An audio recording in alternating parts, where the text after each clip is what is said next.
जयपुर के बाद उदयपुर की घटना भी आपको बता देते हैं। उदयपुर में चाकूबाजी की घटना के आरोपी के घर को प्रशासन ने तोड़ दिया। प्रशासन ने बड़ी कार्रवाई करते हुए आरोपी के अवैध घर पर बुलडोजर चला दिया। जिस वक्त बुलडोजर चला उस वक्त भारी तादाद में पुलिस बल वहां पर मौजूद था। इससे पहले घर को खाली कराया गया, बिजली कनेक्शन भी काटा गया। नगर निगम की टीम ने आरोपी के घर पर कार्रवाई करने से पहले परिवार को नोटिस भेजा था। उदयपुर की पूरी घटना है जहां पर दो छात्रों के बीच में विवाद होता है। एक छात्र चाकू से दूसरे छात्र पर हमला कर देता है, जिसके बाद तनाव पूरे शहर में बढ़ जाता है। धारा 144 लागू करनी पड़ती है। आज भी इंटरनेट की सेवा वहां पर बंद है और कल जो है बुलडोजर एक्शन ये देखने को मिला। जो आरोपी का घर है उसे ढहा दिया गया। हालांकि उससे पहले आरोपी के परिवार को एक अल्टीमेटम दिया गया कि बुलडोजर एक्शन होने जा रहा है, आप घर लिहाजा खाली कर दीजिए। मकान तोड़ना शुरू कर दिया है और ये मांग लगातार की जा रही थी कि जो आरोपी का जो मकान है उसे ध्वस्त किया जाए। यही मांग जो है जो प्रदर्शनकारियों की थी। आप देखिए कि इसकी मांग को देखते हुए अब जो स्थानीय निकाय पहले वास्तव में मकान जो है वो अवैध रूप से बना हुआ था। ऐसे में वन विभाग की जमीन पर जो मकान जो है बनाया हुआ था और वहाँ पर बिना निर्माण स्वीकृति के इस मकान का निर्माण किया गया है। देखिए एक सख्त निर्णय अपराधियों ने एक भय का वातावरण बनाने के लिए एक सख्त निर्णय जिला प्रशासन द्वारा और स्थानीय निकाय द्वारा लिया गया। उनसे तोड़ने की जो कवायद है वो शुरू कर दी है। ये पूरी तरह से तोड़कर इसे पूरी तरह से यहाँ पे उसे हटाया जाए। शुक्रवार को उदयपुर के एक सरकारी स्कूल में दो छात्रों में विवाद के बाद एक छात्र ने दूसरे पर चाकू से हमला कर दिया और इसके बाद शहर में तोड़फोड़ होती है, आगजनी होती है। अब इस मामले में हमलावर स्टूडेंट के अवैध घर पर नगर निगम का बुलडोजर चला। इससे पहले घर को खाली कराया गया और बिजली कनेक्शन भी काट दिया गया।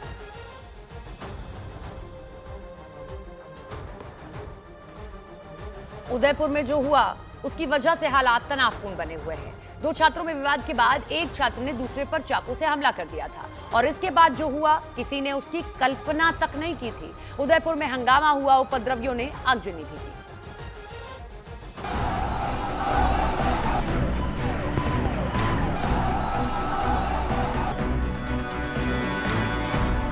आगजनी और तोड़फोड़ की ये तस्वीरें राजस्थान के उदयपुर की हैं। स्कूली बच्चों के बीच लड़ाई के बाद हुई चाकूबाजी की एक घटना के बाद पूरे शहर में तनाव फैल गया। ये बवाल इसलिए हुआ क्योंकि यहाँ एक छात्र ने किसी विवाद में दूसरे छात्र पर चाकू से हमला कर दिया। दोनों नाबालिगों की उम्र करीब 15 साल है। दोनों एक ही क्लास में पढ़ते हैं। जब लंच हुआ तो दोनों के बीच स्कूल के बाहर झगड़ा हुआ था। इसके बाद शुक्रवार की सुबह आरोपी छात्र बैग में चाकू लेकर पहुंचा और उसने दूसरे छात्र पर हमला कर दिया। उसके मुंह से माँ सुनना चाहती है बस कि मेरा देवराज मुझे माँ बोलते। बस आप देख के आए तो कैसा क्या लगा? बस वही थोड़ी सी हालत सुधार हुआ है, पर 48 घंटे बोले, बस 48 घंटे से पहले देवराज होश में आ जाए, क्योंकि 24 घंटे क्या हमारी भी हालत हो गई। वो तो जानता ही नहीं उसके साथ क्या हुआ है। हमें भी नहीं पता है स्कूल में क्या हुआ, क्यों चक्कू मारा। बस हमें भी ये जानना जरूरी है कि आखिर क्यों मारा, क्या गलती थी बच्चे की। घटना के विरोध में हिंदूवादी संगठनों ने प्रदर्शन किया और इसी दौरान कई इलाकों में जमकर तोड़फोड़ हुई और कुछ लोगों ने सड़कों पर खड़ी गाड़ियों को आग के हवाले कर दिया। पुलिस ने आरोपी को पकड़ लिया है। हालांकि वारदात के पीछे की वजह का खुलासा नहीं हो सका, लेकिन उदयपुर शहर में शुरू हुआ हंगामा नहीं रुका, बल्कि कई दुकानों और शॉपिंग मॉल में भी तोड़फोड़ की खबरें सामने आई। हालात बिगड़ने की खबर मिलते ही पुलिस टीम एक्शन में आई और उदयपुर में चारों तरफ पुलिस टीम तैनात कर दी गई। कुछ कानून व्यवस्था की दृष्टि से कुछ जगहों पर तोड़फोड़ और आगजनी की घटनाएं हुई।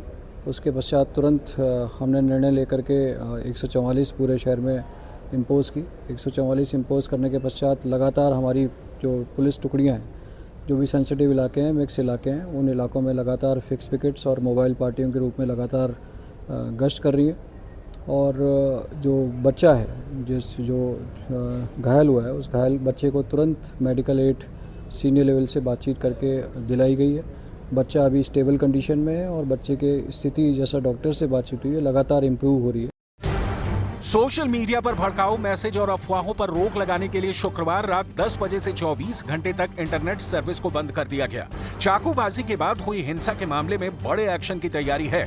जिला प्रशासन की तरफ से छात्र को चाकू मारने वाले आरोपी के घर पर बुलडोजर एक्शन भी हुआ।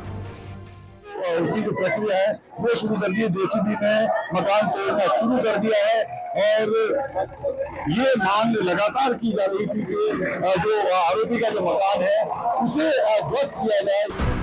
उदयपुर के हालात पर मुख्यमंत्री भजनलाल शर्मा खुद इस मामले की निगरानी कर रहे हैं और माहौल न बिगड़े इसके लिए पुलिस को निर्देश दिए गए हैं।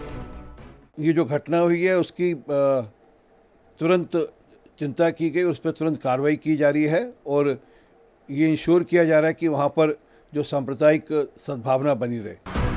घायल छात्र अब खतरे से बाहर है और उसकी स्थिति में सुधार हो रहा है। वहीं उदयपुर में माहौल न बिगड़े इसके लिए प्रशासन मुस्तैद है।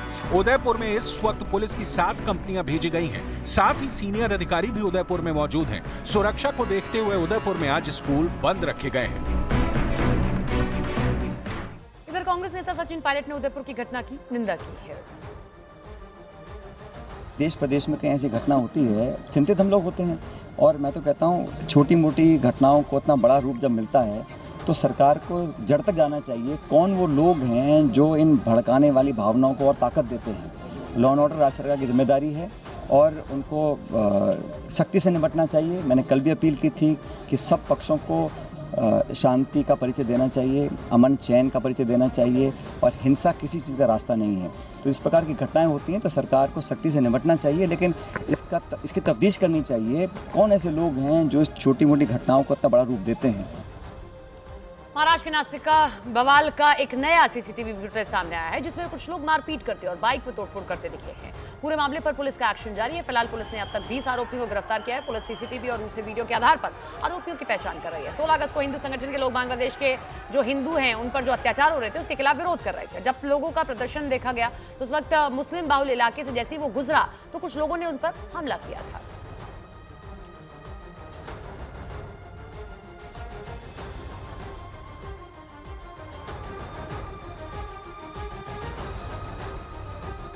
पतंजलि गोनाइल पवित्र गौमूत्र अर्क